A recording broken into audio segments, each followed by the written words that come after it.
So if you attended the April webinar, if you would like, while you're getting refreshed of this other information on LTAC's website for this program, there is a link to download the FAQs that we have gotten, and that might answer some of the questions that have come up over the last couple of weeks. So for our program overview, this is enabled through Senate Bill 1359, where the legislature programmed up to $200 million in one-time funding for local bridges. The governor's been very adamant in his State of the State address and in the bill signing ceremony that this money is to target to repair or replace 1/3 of Idaho's local bridges in posted or poor condition. It may have been referenced as the maintenance backlog or other stuff, but that 1/3 of those bridges that are poor posted is the target for this program. And the key staff is myself and as the program manager, and Scott Wood as our bridge engineer for this program. We do have a programmatic email set up. So if you want to try to shoot a couple questions or anything out at one time to multiple staff, please use that email, bridge@ltac.org.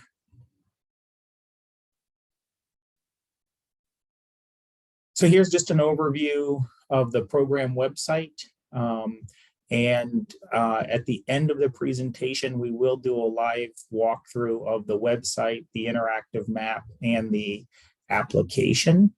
So this is just for reference purposes. We have a link for our eligibility map that tells you which bridges are eligible in the program. There's a link for the online application. There's a link for the PDF application if you do need to submit a paper copy. And there's a memorandum of understanding to download as well, and we'll go in through the specifics and logistics of that for this program later in the presentation. And as a plug for one of LTAC's other programs that were funded by the legislature, there is an open application for child pedestrian safety as well. There's $10 million available, and those will also be due on June 8th. So our application schedule, we've sent out mailers to all eligible agencies. We presented a proposal to the council that was approved on April 8th. We had our first kickoff webinar and opened the application in the second week of April. We have a consultant webinar to go over our requests for proposals and other contracting items that we'd like to innovate with this program and get feedback before those go out for advertisement on May 12th. The application closes on June 8th. On June 10th, scoring the applications will begin. The applications will be scored by the LTAC council members for their part, which we'll talk in detail later. And then by the end of June, we'll have a scoring meeting, finalize the scores, and present those to the council in July of this year. So some of the outreach that we've been doing is we've sent those mailers out to every eligible jurisdiction. We're having these applicant webinars. This is the second of two. We've been making phone calls to every eligible agency. I've gotten through about half of the eligible agencies on phone calls. It's a great opportunity for me to introduce myself as a newer LTAC employee as well, and make sure each agency understands the requirements in this program. We have a very aggressive schedule for regional meetings, where LTAC staff is reaching out in person all over the state. We have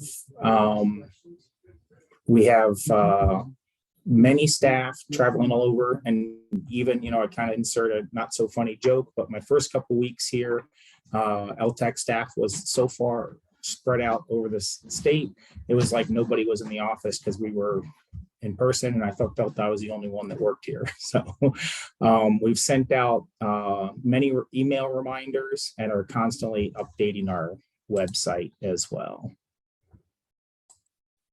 The mailer looks like this on the screen is what you should have received in the mail, indicating that your agency was eligible. So as LTAC staff developed our application and put together a proposal for the LTAC Council to approve, it was very important that we had a couple key considerations. One was the fiscal stewardship of this program, making sure we meet the 1/3 of the backlog of bridges with this funding. Being economically efficient about it is important. The timeliness as well. Even now, if we look back at from when the bill was signed to how fast we're implementing this program, we're keeping in mind the urgent need to repair and replace these bridges and working to get those awards out as fast as possible. We've developed a program that's both competitive and equitable, so it balances the highest needs based on condition and the local input, but also provides opportunities for all the jurisdictions around the state to compete. And most importantly, there is no required out-of-pocket cost to the highway jurisdictions with this program. When you apply and your project is awarded, LTAC will administer and build the bridge to replace it. And we'll talk in details later how that process will go. So a quick overview of our map that we have provided. The link is below, and again, we'll do a live demonstration of this at the end. But we started out with 428 posted or poor condition bridges. One of the things that we learned pretty quickly is that some closed bridges didn't show up on the map because they weren't inspected in 2021. Some of those agencies have reached out to LTAC, and those bridges are eligible. We're just basing the scoring off the last bridge inspection that was done. It's imperative that the local agencies around the state please review this map to make sure closed bridges or any other bridges aren't missed. And also, new bridge inspection reports are constantly coming in. And if your bridge, if you have a bridge that's inspected before June 8th and it becomes posted or load restricted or in poor condition, that bridge would become eligible. And you just need to reach out to myself or Scott to affirm that and get you on the list.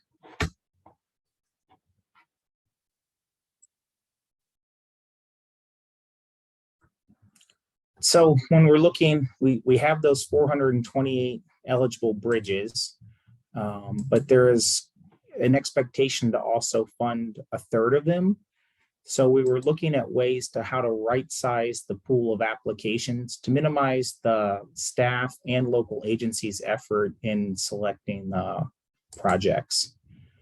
So what we came up with was each local highway jurisdiction would be, with eligible bridges, can apply for up to half of their bridges, rounded up, and agencies with 2 or less may apply for all of them. And so what that's looking at for us is we had those 428 eligible. We had 200, we're looking at probably a candidate pool of a max of about 294. We're projecting to award about 140 to hit that 1/3 number. And so we'll be awarding about 48% of the applications that we get in. So with that half rounded up, what that looks like is if you have one eligible bridge, you can apply for your one bridge. If you have 2 bridges, you can apply for 2. So the 1 and 2 can apply for all of their bridges. And then moving forward, you can go for that half rounded up. So 3 for 2, 4 for 2, 5 for 3, and so on.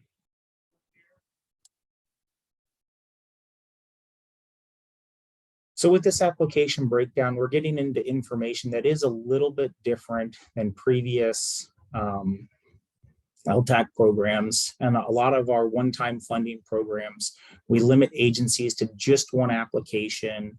And there's some other simplistic methods that this program just won't have. And one of it's those multiple applications per jurisdiction. So what we decided to do to help organize this volume of applications is ask each local highway jurisdiction to complete a programmatic memorandum of understanding that has the terms and roles and responsibilities, a project list, and I'm about to go into details on those, but that you only need to do one of those per agency, but then each bridge will have its own application. Later in the presentation, Scott will talk about the technical scoring, which is done by LTAC staff and based off the inspection reports. And I'll talk about the local knowledge portion, which is filled out by the local highway jurisdiction. So a quick overview of what the application looks like. This is a copy of the paper version. It's 5 pages in total, one of which is a cover, one is background information, 1 page is just the agency information, and then the meat and potatoes is 4 questions about the bridge that we'll go into, and then a signature page. So a very simple application to complete and not very time consuming at all. It's our intent to make this application as quick as possible, but provide pertinent information for project awards. So just quickly going through the pages on the paper copy that would be filled out. So again, this is the information about the agency, information about the bridge, and then some right-of-way and possible design questions and design status if an agency already has a bridge that's designed. 4 simple questions on safety, mobility, economic benefits, and then an open answer. Again, we'll go into details on suggestions and guidance on how to answer those questions.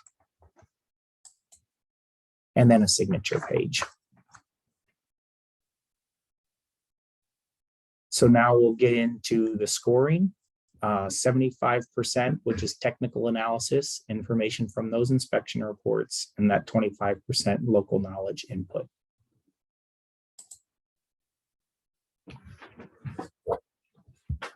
So the technical analysis scoring will be based on 6 general criteria. The first 5 criteria, the bridge condition, the scour, the posting, the length, and the roadway information will come directly from the bridge inspection reports. The last criteria, constructability, will be evaluated by LTAC staff. I'll get into more details on each of these criteria in the next slides. As mentioned previously, one of the goals of the program is to fix poor condition bridges. The condition of the bridge will account for the largest scoring criteria at 25%. The condition of the bridge is determined from the most recent bridge inspection report. Your bridges, anything over 20 feet, are typically inspected every 2 years by ITD staff or a hired consultant. These bridge inspections are required by FHWA to ensure public safety. In the inspection report, the overall bridge condition is based on the lowest condition of either the deck, which is basically the top riding surface, the superstructure, which are essentially the girders underneath the deck, and the substructure, which are the abutments and the piers. Conditions are rated from 0 through 9, with 0 being a failed condition and 9 being an excellent condition, or basically a new bridge would be excellent condition. And for this criteria, anything of 4 or below is considered a poor condition bridge. The next criteria is bridge scour. Just to show you a couple examples of what scour actually is. A picture on the left is some fairly significant scour showing some exposed piles. You can barely see them there underneath that concrete cap. And then an extreme situation would be on the right of a failed condition of a bridge due to scour. But what bridge scour basically is the undermining of the foundation due to flowing water. Scour accounts for more than 50% of all bridge failures and is by far the #1 cause for a bridge to suddenly fall or cause a closure. Scour Scour issues are difficult to find, but if caught early, are easy to fix. The Scour condition is identified in the bridge inspection reports under section 113 Scour critical section. And this criteria will account for 6% of the scoring.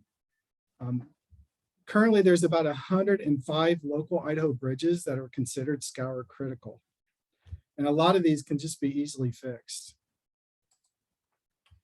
Another goal of the program is to decrease the number of posted or load restricted bridges and will account for 10% of the scoring. Load restrictions cause trucks to take detour routes and cause delays to trucking and moving goods across all over the state. The posting is determined by ITD and is listed as 5 different levels in your inspection report. So basically, the lower the posting, the more points you will get for a bridge. In order to meet our goal of fixing 1/3 of eligible bridges, we included length as a scoring criteria at 10%. Shorter span bridges and bridges that don't have piers in the water will make the program more economically efficient and also reduce impacts to environmental work and in-water work, because it will limit the amount of work that has to be done in critical environmentally sensitive areas. So just for a couple of extreme examples, the Long Bridge there in the beautiful town of Sandpoint, we wouldn't necessarily want to replace that as part of this program because it would take the entire programming funds. However, your shorter span bridges, such as the one on the right, are pretty ideal for this project. The next criteria we're calling roadway information. It's going to count for 9%. And this is a combination of your traffic volume, also known as your average daily traffic or ADT, and the detour length. Both of these values are listed in the bridge inspection report, and a combination of traffic volume and detour length is used to prioritize projects that would restrict access to traveling public due to construction delays and increased cost. And the last technical scoring criteria is constructability, and this will account for 15% of the score. The first criteria is your typical desktop environmental review. We'll be using tools such as Google Street View and inspection photos throughout the years. We'll do an online resource review with like the Fish and Game to identify endangered species or whatever else we can find online about that area of the state. We'll also do a wetland water risk, cultural survey, endangered species, and federal and tribal lands. We'll also include in this constructability, LTAC will do a concept level cost estimate. We'll get most of those costs from ITD's preliminary cost estimates. And we'll also look at repair versus replacement cost.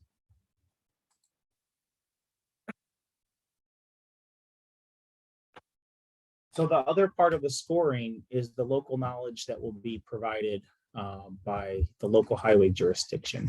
5% of that will come from the right-of-way ownership or control.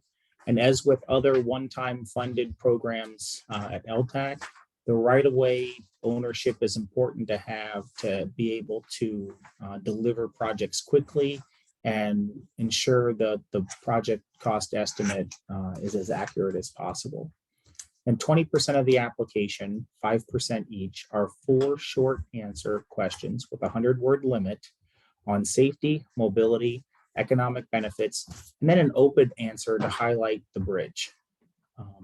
Scoring rubric that's on this part that's provided to council is if you provide blank, irrelevant, or non-impactful, you could expect a 0 or 1. If you demonstrate minor importance of the bridge in that question area, you could expect 2 to 3 points. And if you demonstrate significant importance, you could expect 4 to 5. So with right-of-way ownership, you would answer yes if you have outright ownership, dedicated easement, prescriptive easement, and then the local is going to be required to verify before a project is awarded. No, you would answer if you have no ownership or no easement. And if you're unsure, you can mark that on the application. It would be scored as a no, but it would give LTAC a heads up that we'll have an extra step for us to verify the right of way if you are awarded. So on to the application questions. So for the safety question, items that could improve your application would be including crash history, describing existing conditions. Maybe there's skid marks or bump marks, dents on parts of the bridge from crashes that weren't reported, looking at that evidence, presenting it, and even getting law enforcement input. Things that won't help your application is providing the bridge condition or posting as a safety issue. We already have that information. So here you would just be repeating it and wouldn't help sell the case of your bridge. And cliche type answers like crashes haven't happened yet and we want to keep it that way aren't very helpful in demonstrating why your bridge stands out. So mobility. So describing important connections. Does this bridge support service routes? Giving specific access locations. Maybe there's recreational access, and then identifying if it's seasonal or multi-seasonal, whether it's a 3-season type area, 4-season, and being very specific on the impacts of those. Here, if you repeat your previous answer or they're vague answers or vague to what's actually being connected, that's not going to help your application very well. For economic benefits, describing specific businesses that rely on this connection, or maybe specific economic sectors, farm to market, or logging, getting from the national forest lands to mills could be important. And also describing the magnitude, how much business is relying on this bridge and being specific. So again, repeating previous answers or being vague will not be helpful to the application. Then on your open answer, here's where you could provide some insight on agency budget, demonstrating the financial need for this program, that it is a zero match, so it's 100% funded, and maybe how your agency couldn't afford to do this bridge otherwise because you don't have the match for it, describing what makes the bridge standing out. You can also revisit safety, mobility, or economics with additional information. So maybe you used all your 100 words on connecting farm to market, but then you also have very specific businesses you wanted to mention. If you feel that's what's most important in selling your bridge, this is your opportunity to pick what you feel is most important and provide that in your write-up. Again, repetition or vague answers will not be helpful to the application. So here's what our spot that we have for questions on program overview, our eligibility, application, and scoring. And we'll go to there are some in the chat box here. So let's go to these questions in order. It says, are the previous inspection reports available for viewing or downloading? Scott, you can answer that.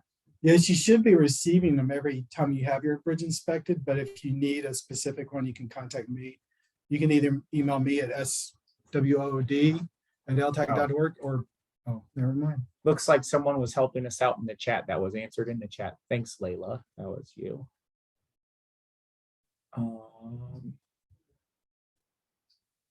What is the process if scouring is listed as unknown? You don't have to do anything. We will score all technical sections, but an unknown scour just means that it's not evaluated for scour. It might be out of the waterway or some other, and maybe just was never inspected. Again, yeah, you can reach out to me. Yes, I mentioned there too, if there's anything on any of your bridges that doesn't seem right in the inspection report or any of the information that's provided, please reach out. We'll be very open in making sure the correct and right information goes into the scoring. But it does take that local review to make sure that the right information is in there. Check and make sure everybody's in the meeting as well. Oh, yeah, let's do that real quick. Are there any other questions? Not, we'll move on in the presentation.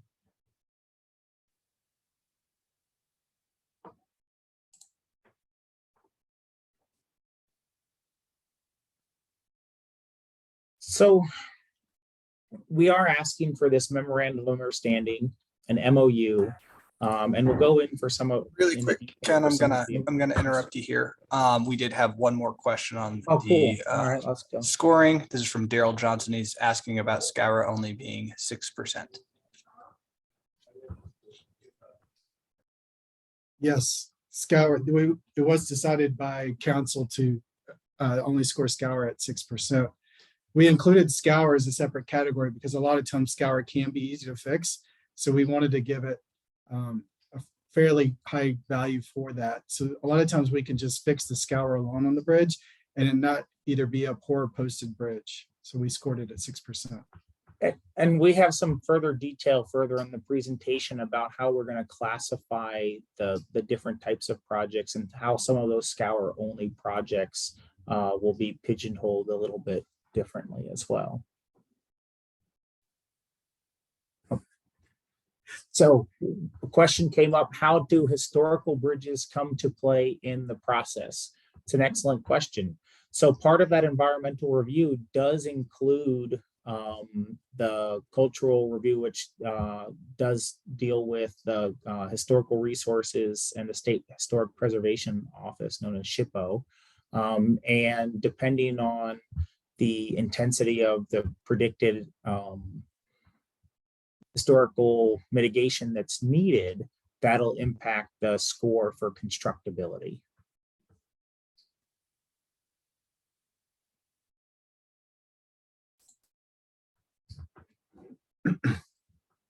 So with that MOU, one of the things is it really serves as, it's basically the guidebook for this program. So if you're applying, that MOU really will have all the information to kind of highlight the roles and responsibilities moving forward, the procedures and the financial obligations once projects are awarded and we get down the road on the projects.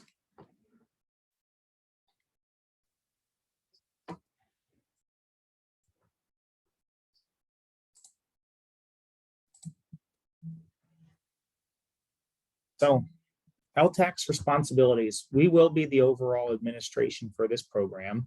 We'll be advancing the funding through the completion of construction. We are strategically looking to advance projects through a bundling process to save money and award more projects. And then we will develop a process for selecting engineering firms for project development. And we're having a webinar on that next week, as we had mentioned. We will advertise and award projects, and we'll also authorize qualified local highway jurisdictions to self-perform construction. Those self-performs will be invoiced expense only, rental equipment, traffic control, and others approved by LTAC. Local agency labor, equipment, resources are not eligible for reimbursement.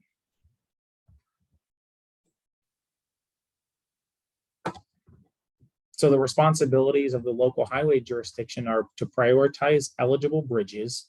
And in the past, on applications that have been for more than one per jurisdiction, the prioritization there is a little bit different in this program. When we're asking you to prioritize, that's your half rounded up number. So as an example, if you have 10 bridges that are eligible in this program, the local highway jurisdiction would prioritize by selecting the 5 that they would like to compete for funding for.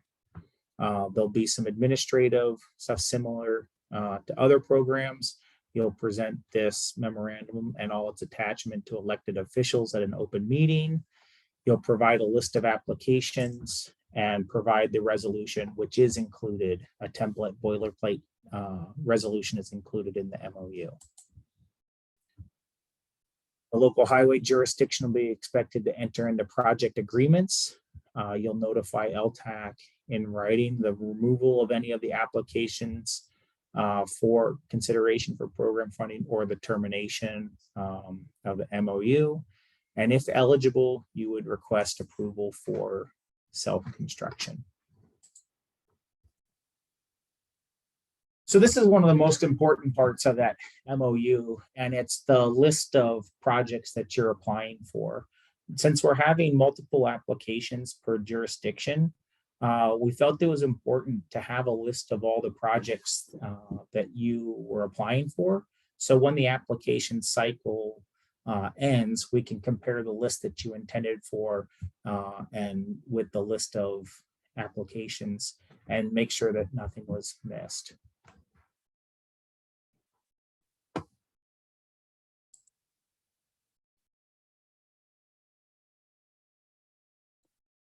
Sample of the local resolution, boilerplate resolution that's included in the MOU. And once those are completed, they can be submitted electronically to that bridge programmatic email, or you could mail or drop it off at our office.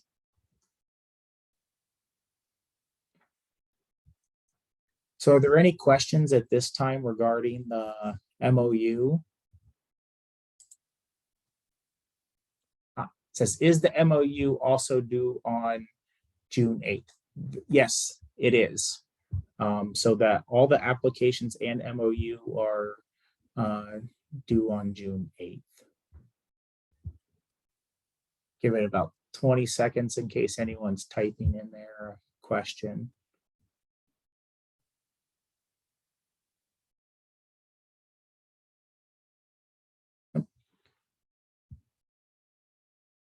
Okay.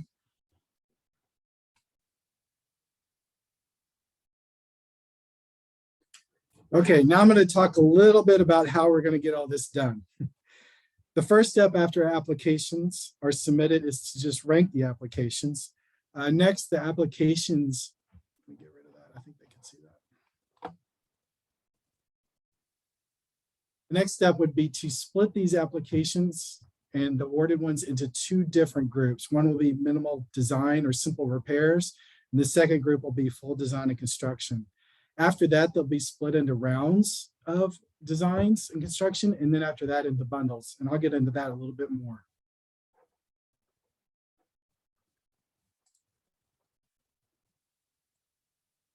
A typical application process is a top-down award. We'll receive, a certain number of applications, and then we'll have a cutoff line to say, well, we'll fund the first 1 through 100 applications. However, this one is going to be a little bit different because we are anticipating so many applications. We're just basically saying that if your applications is 1 through 50, then you're highly likely to get funded. Applications 51 through 120 are likely. After that, you're either going to be possibly or probably unlikely. Doesn't mean you shouldn't apply because we just don't know how many applications we're going to be. We'd like to, our basic goal here is to maximize the number of projects with this funding. So look, going back to splitting of the groups, the first group will be these minimally designed bridges. It'll be bridges that only need materials or simple repairs. We talked about the Scour critical if they just need some Scour repair done to them. We're also looking at construction ready bridges, shovel ready bridges that are out there sitting on your shelves. You may already have designed or permitted. And we're also looking at bridges that are 50% or more in design. This will help to facilitate getting these bridges done quicker. The next group will just be your basic bridges that need to be fully replaced and any other type projects that we see fit. And these bridges, after the applications are submitted, will be split up by LHTAC and will be approved by you, whether you want to be in the minimal design category or if you want to go into the full replacement category. We anticipate 5 different rounds of funding. The first funding level will be some, I call it low-hanging fruit, some high scoring bridges. These will be quick designs, a lot of bundles, small bridges. And this basically just to get our feet wet with this process and make sure we're heading in the right track. The second group will be higher scoring ones. A lot of the ones that require a lot of permitting, that require a lot more design. We want to start these early so that we can be finished within the next 3 years after this program is started. So this gives us plenty of time to get those done. 3 and 4 will be the additional bridges that don't fit into the first two categories. And with 5 will be, any remaining funds that we have will fund with round 5. And after every round the list will be brought to council for approval. Now, I talked a little bit about project bundling. We've had some experience here at LTAC in the past with project bundling. This is where you group projects together in both design and construction. What this does, it maximizes the projects and gets you the best bang for your buck. Some goals of this would be to maximize projects with set funding, look at bridges with varying levels of readiness, bridges that are similar stages or can be constructed simultaneously, varying project types and constraints. And of course, the big one will be a geographical location on these bridges, grouping bridges by proximity to one another. That will take questions on the grouping of projects or bundling.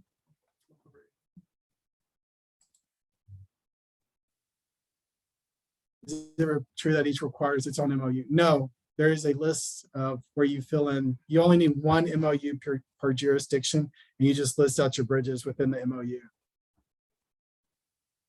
Are funds restricted to replacement only, or can they be used in rehabilitation? No, they are not restricted to replacement only, as Scott just answered. We are going to look at the applications, look at the inspections, look at additional information. If we can get a large amount of projects to have the posting removed or to have the poor condition removed through some simple rehab and maintenance projects, we're going to pursue those.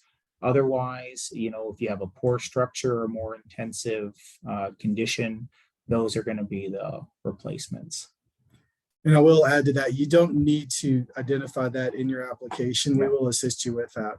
Yes. Any other questions on bundling or the multiple rounds of awards?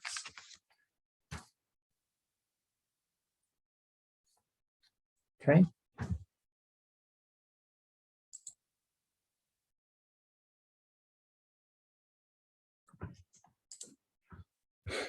So some of the key takeaways, again, applications and MOU due by June 8th, 2022. There's no required out-of-pocket costs. Specific project requests will be addressed at project agreement. Applications can be submitted individually at any time. And then the MOU provides that guidance for a program with one application, but multiple funding awards.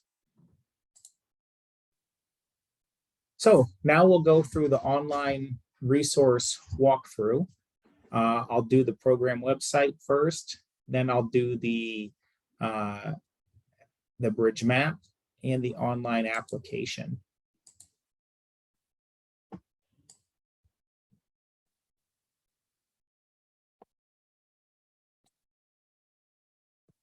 So here is the program website on LTAC's website. You would click programs and then click over here. The Leading Idaho Local Bridge Program brings you to here. We have our link for the interactive map.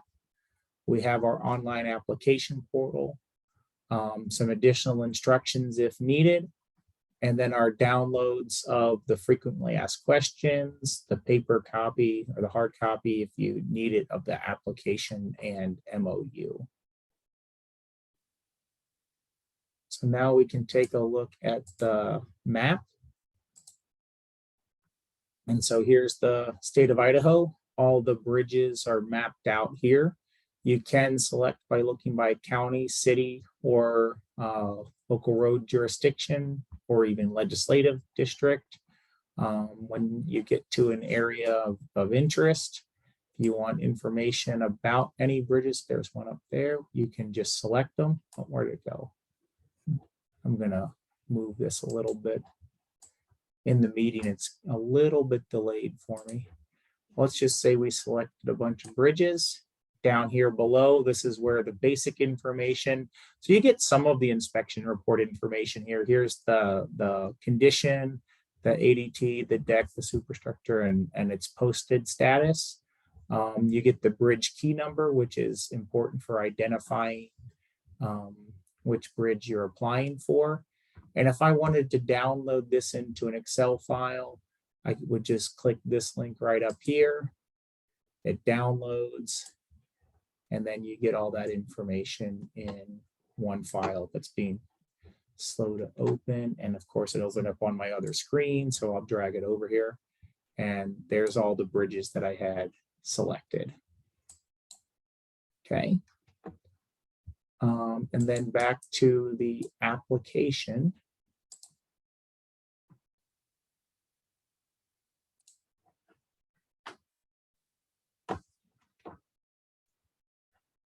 Oh, so good. It saved all my information, so I don't have to sit here and type. But I just typed in some random stuff here and to move forward. Here's all where you would enter that bridge key number. We are asking that you enter the route that it carries and what that highway is crossing. That's just to help us, just in case the wrong key number is typed in, that we can identify the correct bridge, the yes or no on if you have any design work done. You click next, quick little checkbox for the right-of-way question. And here's your short form blocks for those 4 questions we talked about earlier. You would just click next. A couple confirmations on understanding the application and that you have to do this by June 8th. And then you have to certify that you're not a robot. So I hope we don't have any robots out there. Otherwise, they wouldn't be able to apply. And that's the quick walkthrough on those materials. And after you hit submit, you'll receive an email with confirmation. So I will stop sharing. Some questions. And we have some new questions that I'll bring up. Oh, that looks like that's just someone sharing all the links. Thank you very much. Here's a good question. Will 1-lane bridges become 2 lanes? In most cases, yes.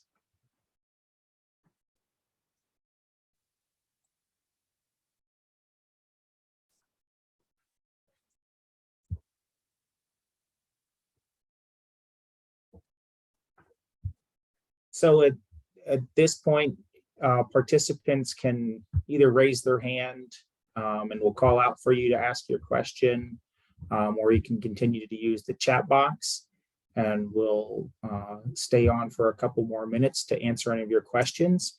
Again, you can reach out to myself or Scott.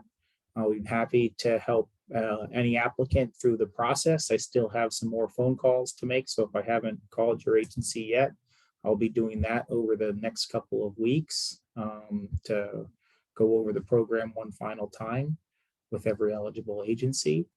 And there's a lot of consultants on this webinar. We do have a consultant webinar next week.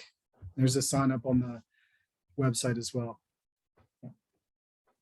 Go through the RFQ or RFP, whatever we're going to call it at that time. Yeah, we'll go put our ideas. Oh, here we go. So this question in the chat box: rather than individual bridge applications, can funds be used for system-wide programs such as scour mitigation to add riprap to multiple bridges? So we really need to ensure that that 140 number is close to it or over it as possible. And with the number of bridges that have that, I don't think any agency has more than half their bridges scour critical anyways. And so we would be worried that those funds would not be used on bridges that are poor and posted.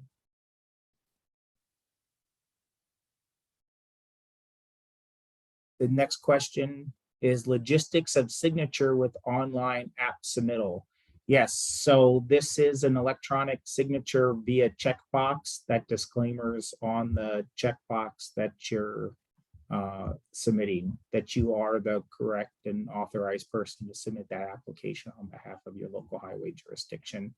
That is affirmed with the hard signature that's required on the MOU.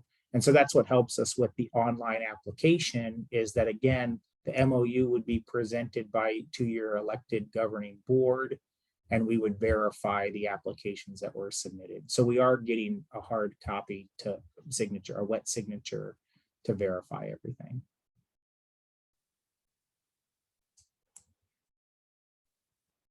So we had a question, it says, so explain to me one more time or more on this bundling concept. Why don't you start? Yeah, Jay. So Jay, basically we're looking at assigning several bridges to a consulting team. So for your Limhi County, you may be partnered up with maybe a bridge in Custer County with one design agreement for a consulting, or even one construction contract. So, you know, maybe 5, 6, 7 bridges together, maybe 1 or 2 bridges together, or maybe a single. We're just trying to maximize this bundling, the bundling of bridges. That it helps a lot with administrative costs, number of meetings, and also helps us group bridges that are similar to be more cost effective. If you want to talk about it more, Jay, feel free to give me a call. It also helps LTAC or, you know, to reduce the workload. When we have these types of contracts and the consultant is working on similar work, it makes it easy for us for reviewing invoices and deliverables, when it reduces maybe the technical discrepancies or other items that might come in to play during that bundling process.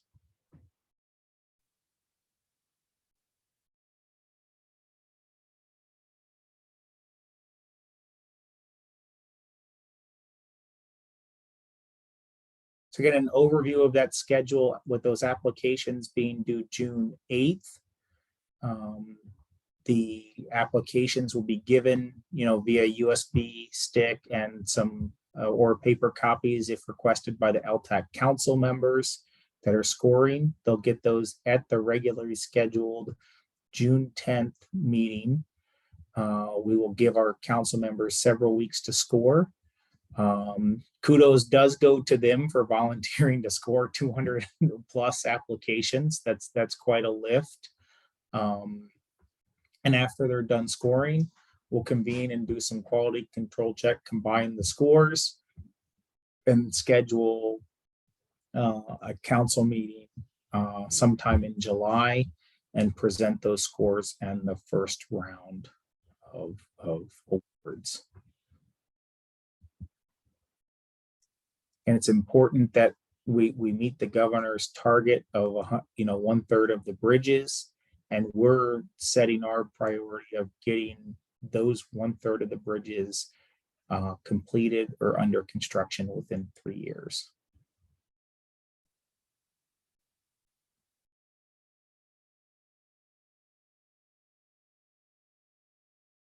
I'd like to thank everyone for taking time out of your day to make sure that you understand this program completely and get your applications in.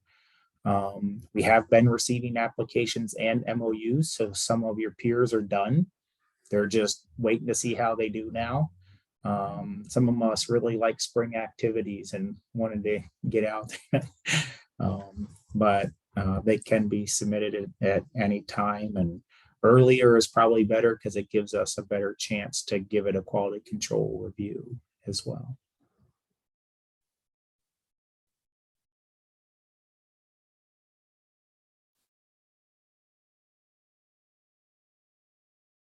The recording on the website. Yes, so that's a good, Scott just reminded me of so this webinar was recorded, and so was our first one. And we'll go through and see which one has better sound quality, and, you know, take a director's cut and put the better production up on for broadcast. Are we putting the PDFs of the slides as well? Yes, we'll make the PowerPoint available as well.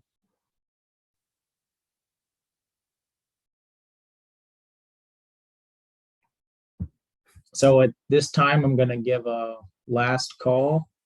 On any further questions. If not, though, we're readily available to help out, and thank you again.